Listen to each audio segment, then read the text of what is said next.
전 국민에게 난방비 지원을 위한 추경을 편성하자고 주장한 의원이 있습니다. 더불어민주당 소속 의원이 아니라 바로 국민의힘 소속 의원인데요. 그 주인공이 바로 조경태 의원입니다. 바로 전화로 만나보겠습니다. 나와 계시죠? 네, 안녕하세요. 조경태입니다. 네, 안녕하세요, 의원님. 6조 4천억이면 전 국민에게 10만 원씩 석 달 동안 난방비를 지원해 줄 수 있다. 이런 주장을 하셨던데요. 어떻게 계산하신 겁니까?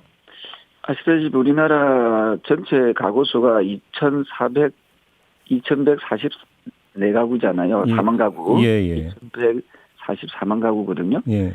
그래서 그걸 10만 원씩 3개월 계산하면은 약 한 6조 4천억 정도 나오는 것으로 그렇게 추계가 되었습니다. 그러면 이게 뭐 소득 상관없이 모든 국민, 모든 가구에게 지원해 주자 이런 취지이신가요? 그렇죠. 저는 우리 일반 샐러리맨들 있잖아요. 예. 지금 우리 사회자님도 그렇습니다만 샐러리맨들은 다 투명하게 매달 꼬박꼬박 세금을 내고 있잖아요. 아, 그럼요. 네. 그 세금 낸 사람들도 혜택을 줘야지요. 우리 좀 잘못된 인식이 취약계층도 물론 우리가 지원을 받아야 되지만은 지금 물가도 많이 오르고 예. 또한 금리도 많이 오르고 그죠? 우리 일반적인 샐러리맨들 중에 대출금리 받는 분들도 많이 계시거든요. 네네. 최근에 또 난방비가 이게 급등함으로써 이 피부에 느끼는 이 부담감이 매우 크다 이 말입니다. 네네. 난방비에 있어서 어쨌든 조금이라도 어떤 국민들이 좀 안심할 수 있도록 부담이 덜할 수 있도록 해야 된다 그런 취지입니다. 그러면 지난주에 그러니까 뭐 대통령실에서 직접 나서가지고 발표한 내용이 에너지 바우처액을 2배로 늘리고 가스요금 할인폭도 2배로 늘려준다. 근데 그 대상은 취약계층으로 한정한다. 그러니까 이런 내용이었는데 이거는 좀 새발의 피다 이런 평가신가요? 지금 말씀 주신 가스요금 할인 대상이 160만 가구, 네. 그리고 에너지 바우처 가구가 한 117만 가구잖아요. 네. 이 부분은 평상시에도 지원하던 그런 대상이거든요. 네네. 이게 긴급 대책으로 편성된 대상이 아니라 그냥 평상시에 취약계층 분들에게 이런 에너지 바우처 제도를 지금 도입하고 있지 않습니까? 네네네. 이런 부분은 저는 평상시에 대책이고요. 지금은 대다수 국민들은 가스값이 너무 많이 올라서 그런지 난방비가 너무 급등했다는 거거든요. 저는 이런 부분에 대해서는 저는 지나치게 어떤 여러 가지 핑계는 있겠지만 그동안 문재인 정부 때 안 올렸다든지 이런 여러 가지 핑계는 있지만은 어쨌든 공공요금의 성격이 있는 이런 요금들이 이 생활에 직접적인 영향을 미치는 거지 않습니까? 네네. 이런 게 급진적으로 오르는 것은 저는 바람직한 정책은 아니다 이렇게 보는 거죠. 바로 그 지점 지금 의원님이 말씀하셨던 예를 들어서 뭐 이게 지금 가스요금 오른 게 문재인 정부 때 안 올렸기 때문이다 뭐하다라는 공방이 벌어졌잖아요. 지금 네. 이 시점 이 국면에 이 공방이 생산적인 공방입니까? 이 공방은 정말 쓸데없는 공방이에요. 예. 어쨌든 우리가 정부 여당이지 않습니까? 네. 집권을 했으면 국민의 삶에 대해서 민생을 책임지는 의무가 있는 겁니다. 예. 지금 이 시점에서 저도 국회의원 생활을 쭉 오래 하면서 쭉 저는 기재위원장도 하고 산자위원도 하지 않았습니까? 네. 이 보면은 충분히 급진적으로 올리지 않아도 되는 상황이다. 네. 지금은 다들 어렵고 힘들어하는 상황에서 공공요금이나 어느 정도껏 올리는 것은 다 받아들이잖아요. 우리 국민들이 굉장히 현명한 분들 아닙니까? 예. 근데 이게 급진적으로 올리는 것은 그동안 못 올렸으니까 지금 팍 올리겠다. 이런 발상은 저는 상당히 위험한 발상이다 생각합니다. 그러면 예를 들어서 어제만 하더라도 이관섭 국정기획수석이 또 비슷한 이야기를 하던데 대통령실 인사들이 이런 이야기하는 것 자체가 부적절하다고 평가하시는 겁니까 그러면? 글쎄요. 그거는 이제 우리 각자의 입장이고 주장이니까 그조차도 우리가 부적절하다 이런 표현은 좀 그렇고요. 네. 자신들의 의견들은 그분들은 또 그렇게 또 주장을 할 수 있겠죠. 알겠습니다. 그렇게 주장할 수 있겠지만 제 생각은 그렇게 급진적으로 급등적인 그런 어떤 가격 인상은 국민들 삶에 굉장히 부담스러워한다. 지금도 현장에 나가 보면요, 주택담보대출이라든지 물가의 어떤 급등으로 인해서 굉장히 실질적인 소득이 줄어드는 거 아닙니까, 그죠? 의원님 말씀은 경위가 어떻게 됐든지 간에 한꺼번에 팍 올리는 건 좀 문제가 있었다 이런 말씀이세요? 네, 네. 어떤 뭐 사실 문재인 정부가 잘했다는 건 아니죠. 문재인 정부가 그 당시에 솔직하게 약간씩 어떤 국민들을 이해시키려고 노력을 했었어야 되는데 그렇지 못한 거는 있지만 어쨌든 지금은 전 정권 탓이나 남 탓하면 안 된다. 알겠습니다. 지금 현재 국민들이 힘들어하고 어려워하는 이 부분에 대해서 우리는 해결책을 내놔야 된다 이런 입장입니다. 그러면 다시 이제 그 의원님이 주장하신 추경 편성 얘기로 돌아가서 민주당에서 소득 하위 80%에게 이제 지원해주는 방안을 내놨더니 국민의힘에서 퍼주기 포퓰리즘이라고 비판을 한 바가 있는데요. 당에서 받아들이겠습니까, 의원님 안을?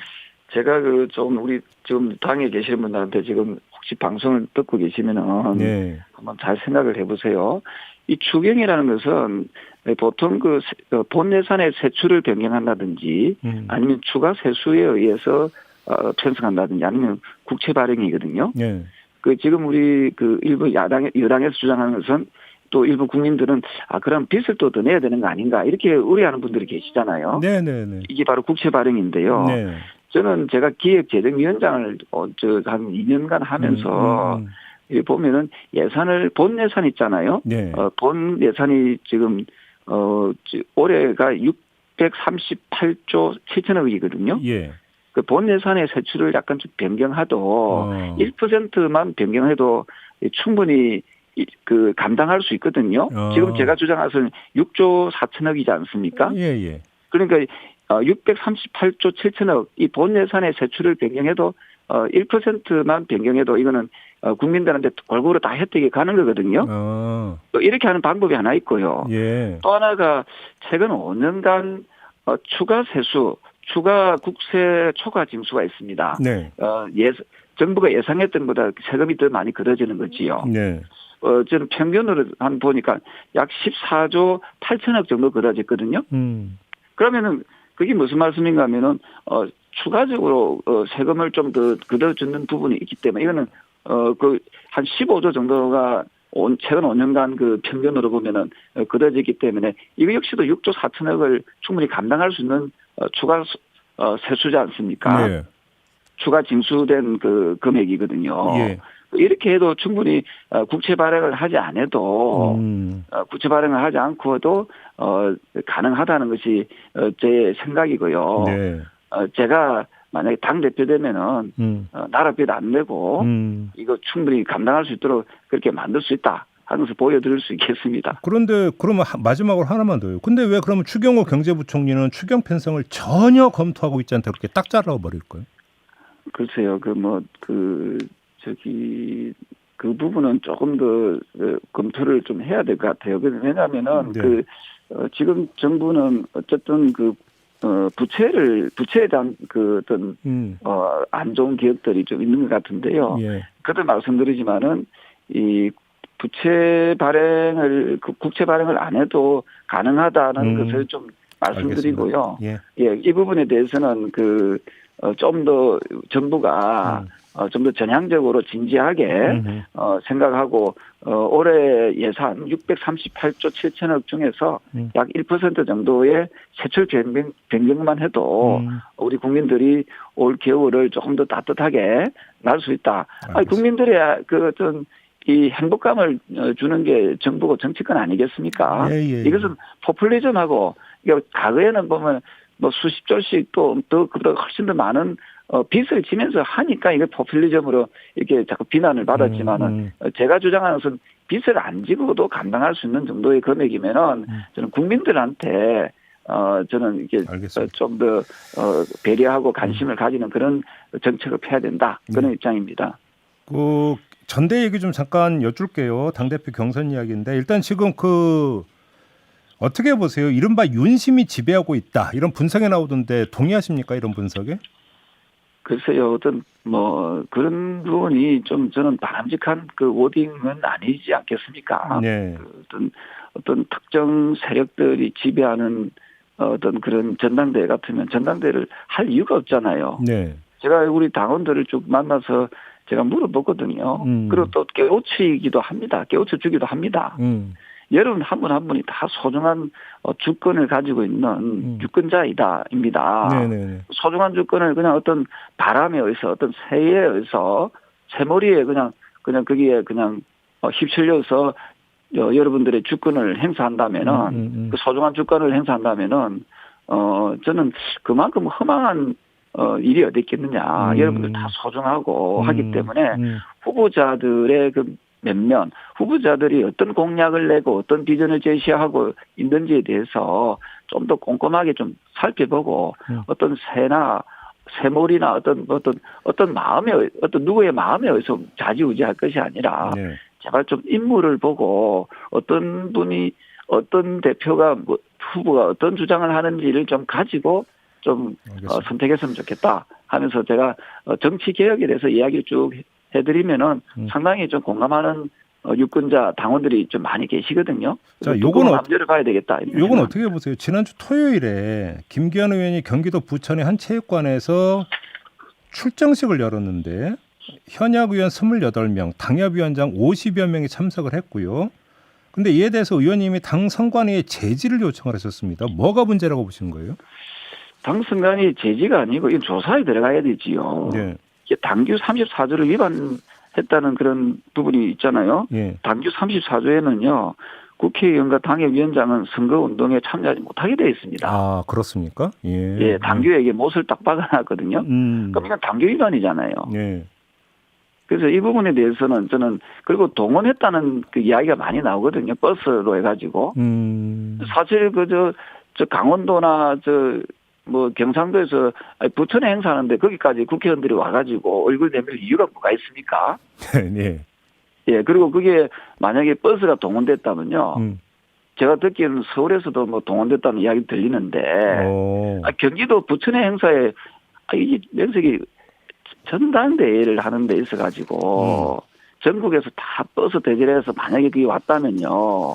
이 부분에 대해서 우리 당 선관위에서 철저히 조사해가지고 순수하게 경기도 당원들만 왔는지 예. 전국 각지에서 다 모였는지 예. 이 부분에 대해서 저는 선관위에서 공정과 상식에 맞는 그 조사를 통해서 이건 발표를 해야 된다. 그러면 의원님께서 직접 당 선관위에 그러니까 공식적으로 조사를 요청할 계획이십니까? 제가 사실은 전당대회라는 것은 통합과 화합을 위한 또 축제의 장이잖아요. 예. 누구한테 조사하라 마라. 이건 참 나쁘고는 일이잖아요. 네. 지금 방송을 듣고 계시는 우리 그 중앙당 선관위 위원들이나 또는 당직자가 계시다고 나는 보거든요. 예. 많이 들어요. 예. 그래서 여러분들이 알아서 우리 그 윤석열 정부의 그 어떤 키워드가 공정과 상식이잖아요. 네. 예, 상식에 맞지 않는 행동이나 행위를 할 경우에는 반드시 거기에 대해서 말로만 윤석열 정부 성공을 바란다 하면 그 뭡니까? 알겠습니다. 의원님 마지막으로 말과 행동이 일치가 돼야 된다 이런 생각하죠. 마지막으로 지금 컷오프 규정 있잖아요. 저는 그 컷오프 규정보다는요. 조경태는 이번에 3폐 개혁 운동을 들고 나왔거든요. 예? 3뭐요? 3폐 개혁 운동 폐지하자 이런 뜻입니다. 3폐 예. 우리나라 국회의원 수가 너무 많아요. 제가 한 20년 제가 5선이잖아요. 나이에 비해서 제가 선수가 높은 편인데요. 국회의원이 지금 한 300명 되잖아요. 네. 저는 한 비례대표제를 폐지해서 비례대표 폐지하면은 약 4년간 1,500억 정도의 예산을 국민 세금을 줄일 수 있거든요. 의원 정수 줄이자 이게 하나고. 국회의원 수 비례대표 폐지 그게 첫 번째 폐지고요. 1폐고 두 번째가 국회의원들 거짓말하고 잘못해도 잡아가질 않잖아요. 그래서 국회의원 면책특권, 불체포특권 폐지, 국회의원 특권 폐지가 2폐고요. 세 번째가 이렇게 싸우는 정당에다가 돈을 한 1년에 수백억씩 줘요. 네? 말이 됩니까? 국민들은 힘들어하는데. 그래서 국회의원들 각 정당에 주는 정당 국고 보조금 폐지. 알겠습니다. 이게 세 가지가 3폐 개혁 운동이니까 청취자 여러분들과 우리 국민의힘 당원들께서는 정치 개혁을 위해서 국민의힘의 변화를 위해서 조경태에게 여러분들께서 한번 잘 눈여겨봤으면 좋겠습니다. 자, 이렇게 마무리할게요. 고맙습니다, 의원님. 네, 감사합니다. 네, 국민의힘의 조경태 의원이었습니다.